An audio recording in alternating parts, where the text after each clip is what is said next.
करीम यार अगर हो सके तो एक चेयर दे देना मेरे को ये स्टोरी सुनाने के लिए, मुझे एक चेयर की जरूरत पड़ेगी बस, राइट? ओके, ये रियल स्टोरी क्या है, 2010 में जो हमारे आईटी डायरेक्टर हैं कन्वर जी, उन्होंने सारी टॉप लीडरशिप बैठी हुई थी और कहा यार हमारा तमिलनाडु में बिजनेस जीरो है, जो भी व्यक्ति तमिलनाडु में बिजनेस घुसेगा ना वो इस बिजनेस का किंग बनेगा। अब ये बात यहाँ बैठ गई है कि किंग बनना है, किंग बनना है, किंग बनना है, किंग बनना है। अब यहाँ पे प्रैक्टिकल चैलेंज क्या था? प्रैक्टिकल 2 चैलेंज थे। पहले मुझे वहाँ तमिल भाषा नहीं आती, और साउथ एक ऐसी जगह है जहाँ अगर आप उनकी भाषा नहीं बोलते तो वो आपको एक्सेप्ट नहीं करते, राइट? तो बहुत मुश्किल होता है बिना भाषा की जगह वहाँ काम करना, क्योंकि शहरों में भी आधे से ज़्यादा लोगों को अंग्रेजी नहीं आती, और थोड़ा सा भी आप मेन सिटी से बाहर चले जाओ, चेन्नई से अगर आप थोड़ा सा भी बाहर चले जाओगे तो वहाँ 95% लोगों को वो अपनी रीजनल लैंग्वेज ही बोलते हैं, वही समझते हैं, उससे ज़्यादा उन्हें आता ही नहीं है। मेरी पहली प्रॉब्लम ये थी।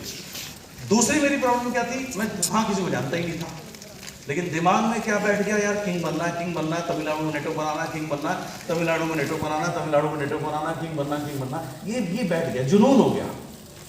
अब याद आया मेरी पिछली कंपनी में एक सर्वनंद नाम का लीडर था, अब उसको मैं ढूंढने लगा, अब फेसबुक पे ढूंढूं वो कहीं मिले ना, उसके नाम अलग अलग तरीके से स्पेल करूं लेकिन उसकी कोई खबर ना मिले, तो मेरे पास उसका नंबर नहीं। अब प्रॉब्लम ये हो गई, 6 महीने हो गए, 8 महीने हो गए, जुनून भी हो गया, प्रेग्नेंट भी हो गए, हम तमिलनाडु के साथ में डिलीवरी होनी थी यार, बड़ी तकलीफ हो गई जिंदगी। लगभग 9 महीने हो गए यार, बड़े परेशान भाई, टाइम ऊपर निकल गया यार, कमाल है यार। लेकिन दिमाग में एक ही जुनून, तब किंग बनना है, तमिलनाडु में नेटवर्क बनाना है, किंग बनना है, तमिलनाडु में नेटवर्क बनाना।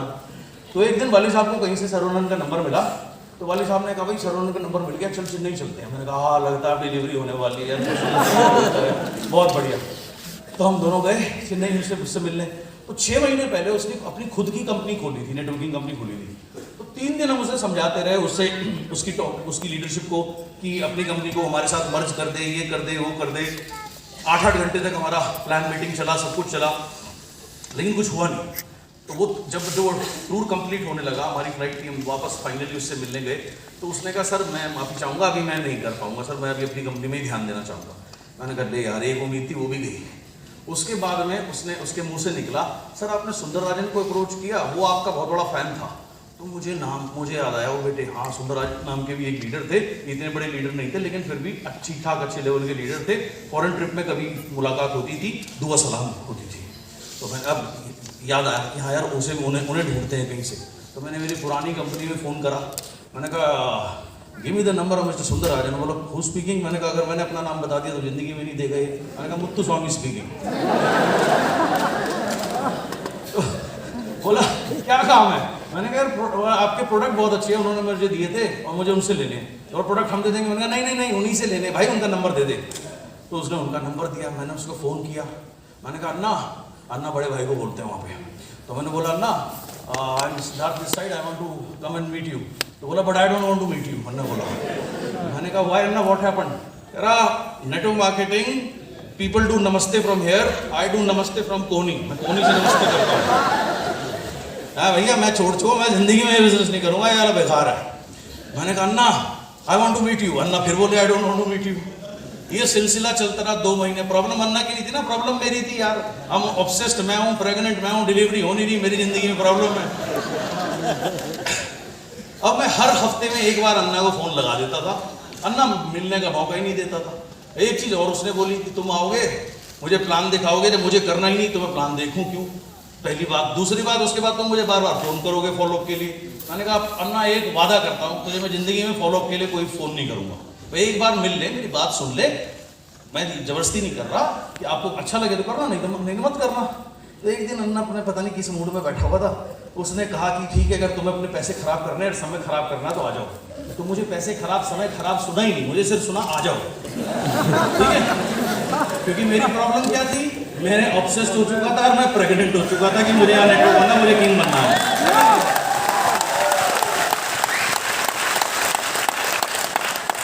अब मैं पहुंच गया 1700 किलोमीटर दूर एक ऐसे आदमी को प्लान दिखाने के लिए जो कह रहा भैया मुझे कोई लेना देना नहीं है और अपने पैसे खराब करने हैं। लेकिन मुझे जुनून इतना ज़्यादा था, मैं पहुंच गया उसके पास में।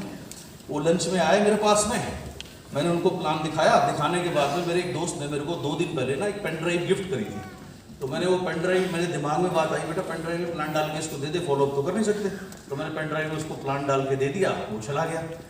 शाम को मैं और तो किसी को वहाँ जानता ही नहीं था। शाम को मैं बीच पे थोड़ा बहुत घूमा, अगले दिन फ्लाइट पकड़ के वापस आ गया। मैंने मेरा कर्म कर दिया, इससे ज़्यादा मैं कुछ कर सकता था? नहीं कर सकता था। मैं अपना कर्म करके वापस आ गया। 2-3 दिन बीत गए। मैं ऑफिस में मीटिंग कर रहा था, सामने मेरा फोन रखा हुआ था, वाइब्रेट मोड पे घर घर करने लगा। मैं प्लान दिखा रहा था ऑफिस में। देखा सुंदर राजा, मैंने कहा ओ बेटे कुछ होने वाला है। मैंने कहा लगता डिलीवरी होगी। मैंने कहा भाई मैं 1 मिनट आया, मैंने बाहर जाके बोला, मैंने कहा यस। अब वो उधर से कह रहा है I am not understanding how the travel fund comes. बताया उसको this is how the travel fund comes. बोला ओके ओके थैंक यू ठीक है बढ़िया। वापस आया मैं, फिर प्लान दिखाना शुरू किया। 10 मिनट में फिर फोन गुर्र बजा। तो मैंने मेरे दोस्त लोकेश को बोला, मैंने कहा तू प्लान कैरी ऑन कर, मैं सुंदरराजन का फोन आ रहा, बेटा लगता है डिलीवरी होने वाली है। बाहर गया, मैंने उसका फोन उठाया, बोला now I am not understanding how the car fund will come. उसको कार फंड समझाया। अगले दिन सुबह मैं 6 बजे सो के भी नहीं उठा था, लेट आया था। उसका सुबह फोन बजा 6 बजे। मेरे हेलो बोलते ही वो मेरे से कह रहा है I am not understanding how leadership bonus comes. मैंने कहा Anna those people who are doing this business for 2 years they don't understand leadership bonus, how can I make you understand on phone.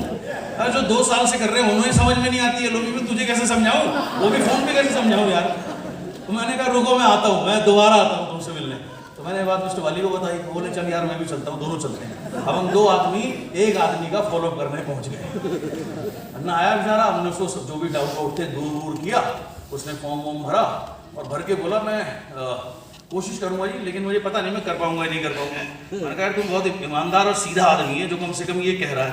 हमारे यहाँ तो नॉर्थ में लोग, हर आदमी जो गलती से किसी कंपनी के पास से भी निकल जाता है वो भी अपने आप को लीडर समझता है। अरे मैं ये कर दूंगा, मैं वो कर दूंगा, करते कुछ भी नहीं है, उससे बम निकलते हैं। जैसे दिवाली के टाइम में या क्रैकर्स कभी आप पटाखे जलाते हो कभी भी, तो दुकानदार के पास जाओ ना, यार ये बड़े कमाल का बम है, अरे एटम बम है, ऐसी आवाज करेगा आप देखना मजा आ जाएगा, उसमें आग लगाओ फुस निकलता है। तो ऐसे बहुत सारे फुस्सी बम घूम रहे होते हैं।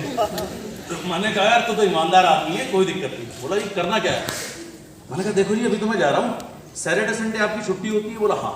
उस समय वो BHEL में भारत हेवी इलेक्ट्रॉनिक्स लिमिटेड में इंजीनियर थे। तो मैंने बोला सैटरडे संडे आपकी छुट्टी होती है, मंडे आप छुट्टी ले लेना ऑफिस से, तो हमें 3 दिन मिल जाएंगे काम करने के लिए। मैं सैटरडे की फर्स्ट फ्लाइट पकड़ के आ जाऊंगा और मंडे की लास्ट फ्लाइट पकड़ के जाऊंगा, तो 3 दिन हम काम करेंगे। आप लोगों को मेरे पास लाना, शुरू में खुद मत बताना। तो बोला ठीक है। सैटरडे संडे वो कोई 5-7 लोगों को लेकर आया होगा, 5-7-8 मीटिंग करी, 2-4-5 लोग जुड़े, थोड़ा सा नेटवर्क हिला खिसका। मंडे वो सुबह वो आया, 7-7:30 बजे मेरे पास आए। उस दिन उदास से लग रहे थे, तो बोले आज कोई अपॉइंटमेंट सेट नहीं हुई। मैंने कोशिश तो बहुत करी लेकिन हुआ नहीं।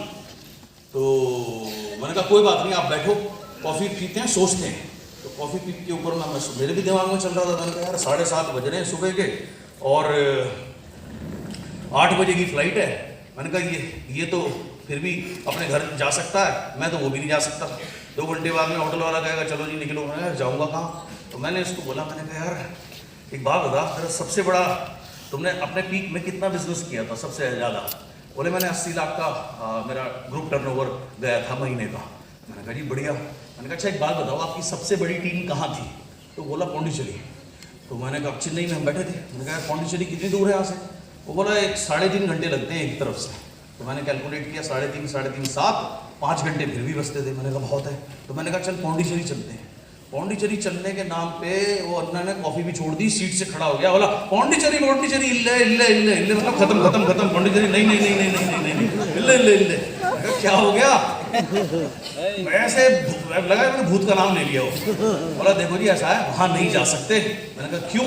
बोला वहां का जो मेरा लीडर है ना, उसने बहुत मेहनत करी, इधर उधर दौड़ धूप में उसके ऊपर काफी कर्जा हो गया, पैसे उसने कमाए नहीं, उसके इन-लॉज ने उसका कर्जा चुकाया, उसके बाद उसको दुबई भेजा, वहां से वो पैसे कमा के आया और अब वो ट्रेडिशनल बिजनेस करता है। तो उनके वहां पर भाई नेटो मार्केटिंग का नाम लेना भी गुनाह है, और नेटो मार्केटिंग नाम लेते ही वो गाली देते हैं।